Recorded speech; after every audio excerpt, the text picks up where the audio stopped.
Hey,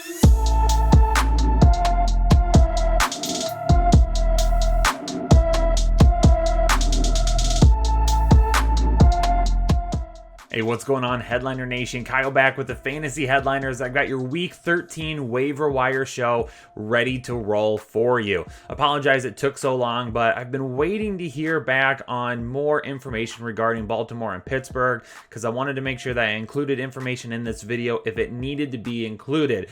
As of this recording, there's been no more positive tests, but there is some speculation that the game could be moved till Wednesday now.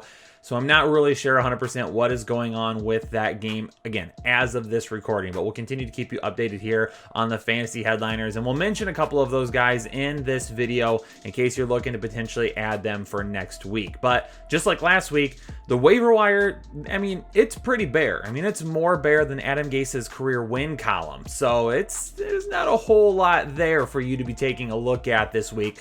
But we do have a few guys that could potentially help you down the stretch as we focus in on the fantasy football playoffs and gear up to win yourself a ship. So let's go ahead and jump into it. We're going to talk about our running backs first. Got a few of them to mention here. Running backs starting off from Miami, DeAndre Washington. Now, Ahmed and Gaskin were both out last week.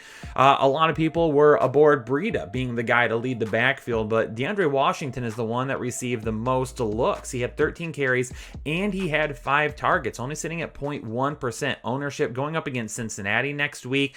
With as well as he did this past week, Breida didn't do that bad either. You know, if Ahmed and Gaskin still are not ready to roll next week, whatever it may be, then this is a guy that you could potentially pick up later on in the week and get a little bit of usage out of, especially if you're like a half PPR league, if they do plan on using him in the passing game more often. From the New York Jets, Frank Gore. Now, Frank Gore is not going to win you any weeks. He's not going to... The thing that he's going to do is he's going to potentially help you not lose a week. I mean, he's going to get you probably right around 10 fantasy points. If he scores, maybe more around 15 to 16, but he would have to score. But he's only 22% owned right now. He has double-digit carries in all but 2 weeks this year, and nobody else is getting touches right now for the New York Jets. The other guys that they have getting touches, it's like 1 or 2 touches apiece. So Frank Gore is the guy toting the football right now in New York. If you're looking for somebody to just stick in your lineup that's going to get you a few points, that won't lose the week for you, it's Frank Gore. And some of you are dealing with that right now. So, yeah, he plays for the Jets. Yeah, he's not going to help you out that much.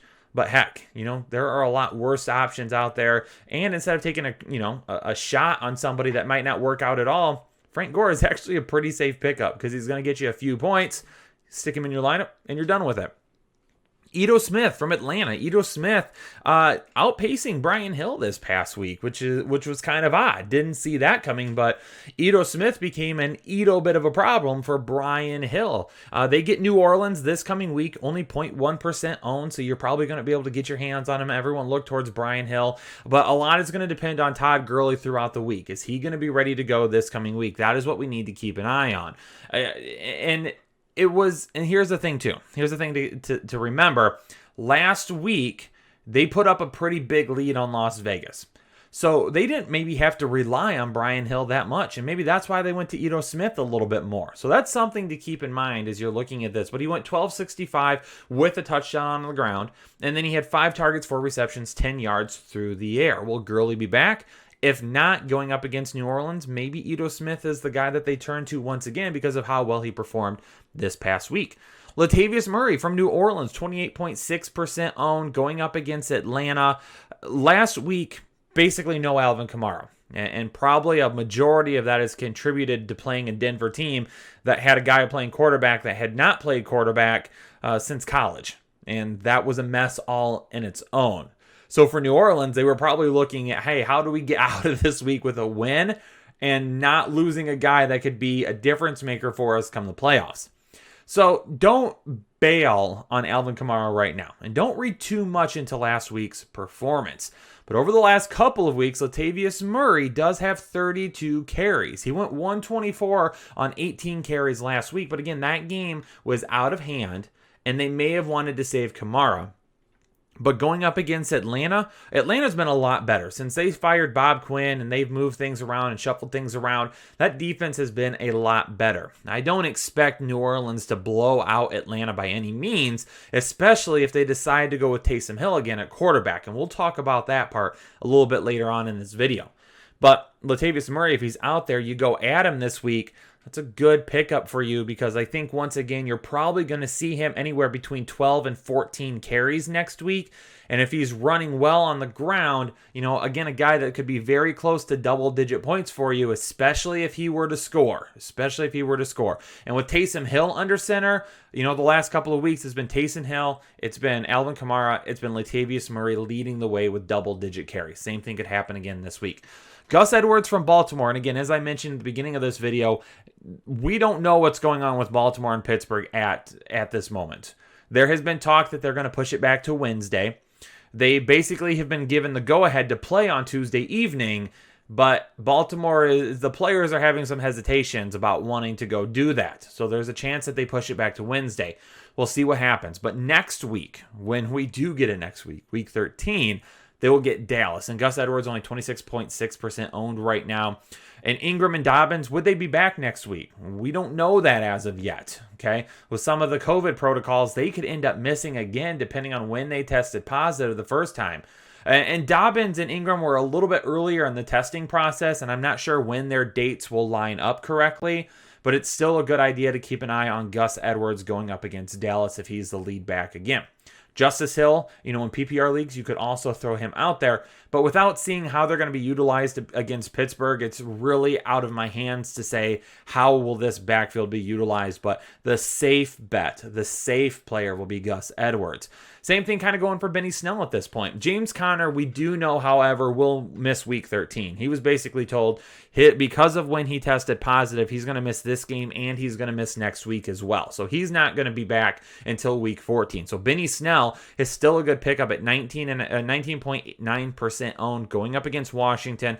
Conner will be out next week. Benny Snell probably still going to be that lead back. Remember back to week 1 when everybody got on the Benny Snell train. James Conner, having some issues there in that first game. Benny Snell comes in. He runs for over 100 yards. Looked really good. Going up against Washington will be a little bit more difficult to run on them. But still, if he's going to be the lead back and he's going to get a majority of the looks there in the backfield in a game in which Pittsburgh, they could go up on Washington, stay up on Washington, keep that positive game script, and use Benny Snell accordingly throughout. So again, another guy that could be a pretty safe pickup in week 13. Let's move on to wide receiver now. Moving on to wide receiver, a few guys to list here. First off, from Detroit, Mohamed Sanu at 0.2% owned going up against Chicago. We're still waiting on Kenny G. We're still waiting on Danny Amendola. He's been banged up. Will Kenny G be back this week? It's not a great matchup against Chicago, but there towards the end of the Thanksgiving Day game, Mohamed Sanu kind of came out of nowhere and just produced. I mean, he had a touchdown grab at the end of the game. He had a 2-point conversion grab at the end of the game. He did end up having 4 catches.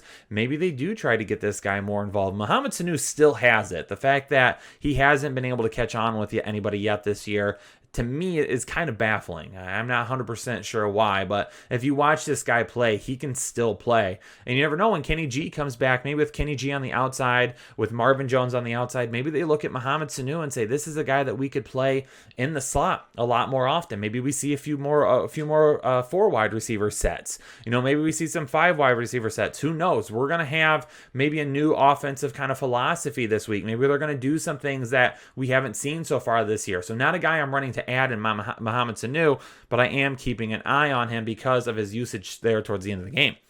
Gabriel Davis. Now, here is going to be my Manscaped must-add of the week. Gabriel Davis from Buffalo. Remember, if you head over to manscaped.com, use the code word headliners, all capital letters. Not only are you going to get 20% off any of their great products there, but you're also going to get free shipping. Gabriel Davis, my Manscaped must-add of the week. Remember, manscaped.com, code word headliners, 20% off and free shipping. Now, the reason Gabriel Davis is going to be my must-add is because of John Brown heading to the IR. Now, if there's one thing that Gabriel Davis has done this year, it's score. And he scores when John Brown is out. He is a guy that he's not going to be a safe play every single week, But when John Brown is not playing, Gabriel Davis can put up some decent amount of points. He can score the football and put up some big yards as well. He led the team in yards last week. He gets San Francisco again, or he gets San Francisco coming up this week. Richard Sherman back, but more than likely will be on Stephon Diggs, which means Gabriel Davis will have himself some potential for some big upside. And that's why I'm looking to add him, because Gabriel Davis, again, a little bit risky, but he is a guy that can be a stud for you down the stretch. And if you have a team that doesn't have a whole lot of upside, he could present your team with a whole lot of upside. So definitely keep him in mind. Brashad Perryman from the New York Jets. Denzel Mims from the New York Jets. Both of these guys are on my radar right now. At 2.2% owned and 0.6% owned, even with Sam Darnold coming back last week, both of these guys got 8 targets, which is kind of surprising given that Jamison Crowder was really the guy for Sam Darnold at the beginning of this year and last year as well. But Perryman and Mims are both guys that have some big play upside in them. Averaged over 16 yards per reception last week. If I had to bet on one, it's going to be Brashad Perryman. If I had to pick one or the other, I'm picking Brashad Perryman. I think he has not necessarily more upside than Denzel Mims, but his floor is going to be safer on a weekly basis than what Denzel Mims will be. He's a little bit more established right now, and we've seen him deal with a little bit more volume over the last few weeks. So Perryman at only 2.2% owned, people still aren't paying attention to him, but this is a team that continues to lose and lose and lose, and because of that, they're in negative game script. And if they're in negative game script, that means more opportunities for Perryman. The T.Y. Hilton rebound party this past week. Who would have thought it would have come here in 2020? But finally, he shows up. 37.7% owned. A great game against Tennessee last week. 5 targets, 4 receptions, had 81 yards and a touchdown. Is it a sign of things to come? Should you trust in T.Y. Hilton again? If you drafted him, probably not. If you drafted T.Y. Hilton, you're probably staying away from him. And you're like, no. Not doing it. Stay away from me, T.Y. Hilton. Not going to run that. But he gets Houston this coming week. He's going to be going up against Houston. Definitely an opportunity for him to possibly replicate that a little bit more. But there's also a guy there by the name of Michael Pittman that you need to be keeping an eye on. And I've been bringing up over the last couple of weeks. 23.3% owned. And even though T.Y. Hilton had the better week, Michael Pittman still had 9 targets. And over the last 4 weeks, he is the most targeted wide receiver in that offense. He is the guy that last week came really close to having a much better week. I mean, even on that last drive, if you were watching the game, when they put Jacoby Brissett back in, he had 2 passes Pittman's way. One was well above his head, and the other one just was not accurate down the sideline. If he had got that ball down the sideline and out in front of Pittman, Pittman may have scored on that play. That would have been a huge play there towards the end of the game. Yeah, garbage time, but still, Michael Pittman is the guy that they are targeting early and often in their games right now. Even though he didn't produce last week, still look at the 9 targets and realize volume is going his way. Deebo Samuel, more than likely, if you're playing, in a deeper league or if you're still alive in any type of league, Deebo Samuel is owned, 41.6% owned. It has dropped a little bit, and more. It's because of the injuries that we've seen from him. It's because of the quarterback play. It's also because of Brandon Ayuk and the emergence of him. But Brandon Ayuk was not in last week. Deebo Samuel comes back and has a great week. 13 targets, 11 receptions, 133 yards. I was skeptical about starting Samuel last week. Didn't really want to do it because I wanted to make sure he was back and healthy with that hamstring. He looked absolutely fine. If he's still out there for you, go ahead and grab him. If I had to do like a 1A and 1B of Manscaped must-starts, the other one would be Deebo Samuel. However, more than likely, a majority of you watching this right now, he's already owned. So I wanted to go with somebody else that was not nearly as owned as what Deebo Samuel is. Russell Gage from Atlanta, 7.8% owned, going up against New Orleans this week. No Julio last week. And Gage's numbers don't stick out, but keep in mind, too, they ran the ball an awful lot. And because they ran the ball an awful lot, that didn't really translate into some of the passing attempts that we have seen or some of the passing yards that we've seen in the past. So just keep that in mind with Russell Gage if you're adding him this week. And last on my list, just a weekly reminder, Jalen Reagor is the wide receiver 1 in Philadelphia and should be owned in a lot more leagues. I keep seeing it in the comments. The reason we don't want to own him, Kyle, is because of Carson Wentz. I don't care. Go get Jalen Reagor, because this is a guy that down the stretch could be a huge addition for your team. Have they played well as of late? No, they haven't played well as of late at all. But you own other wide receiver ones on teams, right? I mean, we're talking about Michael Pittman being the wide receiver one potentially there in Indianapolis, and we're adding him, and we're getting all excited, but Phillip Rivers is his quarterback. You know, Rivers, all he has done all year long is dump off to his running backs and his tight ends. But we're still getting excited about Michael Pittman. I don't care how bad they're playing. If you've got a chance to add a wide receiver one on somebody's team, you add him, and then you just say thank you later on. Now let's jump into tight ends now as well. A few more tight ends this week than last week. Logan Thomas at 16.5% owned. They're gonna have to throw a lot going up against Pittsburgh next week. He did get another 4 targets last week, and I kind of like how they used him in various areas. They used him as a wildcat back. They did a direct snap directly to him, gave him a rushing attempt. They did a play where he threw the football as well. So they're trying to get a little bit creative with Logan Thomas, the former Virginia Tech quarterback in college. Maybe they continue to do those things with him, and if he continues to get 4 or more targets per game at 16.5% owned, he's worth the risk at least having on your team. Drew Sample at 0.2% owned going up against Miami. He got 5 targets last weekend. On the tight end start and sit show last week, I did bring him up, and I said, hey, keep this in mind. He might not be a start as of yet, but he could be closer to that after we see how he's utilized. And last week, he was utilized a little bit more than what Tyler Boyd and A.J. Green were. T. Higgins was really the only receiving target that was better than what Sample was last week. We're going to dive into it a little bit more this week, but Drew Sample could be a guy that we could start again moving forward now that they've gone to a backup quarterback. Kyle Rudolph from Minnesota, 10.5% owned, going up against Jacksonville. He was a start for me last week. Ended up putting up a decent amount of volume for you. Didn't score a touchdown, but hey, he hit the over on those yards. He hit the over on those receptions. That's exactly what we needed from the tight end position last week. When will Adam Thielen be back? When will Irv Smith Jr. be back? 8 targets, 7 receptions, 68 yards last week. If for some reason neither of these guys are back against Jacksonville, or you know what, if Thielen does make his way back, but Irv Smith Jr. doesn't, Rudolph could be another option for us again this week. Will Dissly from Seattle. Now, again, as of this recording, because we record this video like Sunday night late, sometimes early on Monday, we have not seen these Monday night games as of yet. And that goes for this week as well. Seattle going up against Philadelphia on Monday Night Football. Will Dissly hasn't played as of yet, but Greg Olsen done for the season. And all this volume could end up adding up for you. So keep that in mind. Will Dissly next week for week 13. If you can potentially get him, keep an eye on what happens on Monday Night Football. Will Dissly could be one of the big ads of the week. And then Jordan Reed from San Francisco, 31.2% owned, 6 targets last week, second on the team, going up against Buffalo. Again, if you find yourself in a pinch and you need a tight end, didn't have a great week last week, but those 6 targets, still a very good amount of volume that you can add to your team. All right, let's hop into the streaming portion of the waiver wire video. If you're looking to stream any options at quarterback or defense next week, I've got a few options for you here. Colt McCoy from the New York Giants, 0% owned. So who's going to be available in all your leagues out there? Daniel Jones, not going to be playing again for a while. Definitely looks like he could be headed to the IR for a few weeks. Going up against Seattle, a team that gives up the most fantasy points per week to opposing quarterbacks. Obviously, Colt McCoy could be an option for you next week going up against that defense. Jameis Winston from New Orleans, 6% owned. Taysom Hill has been the guy the last couple of weeks.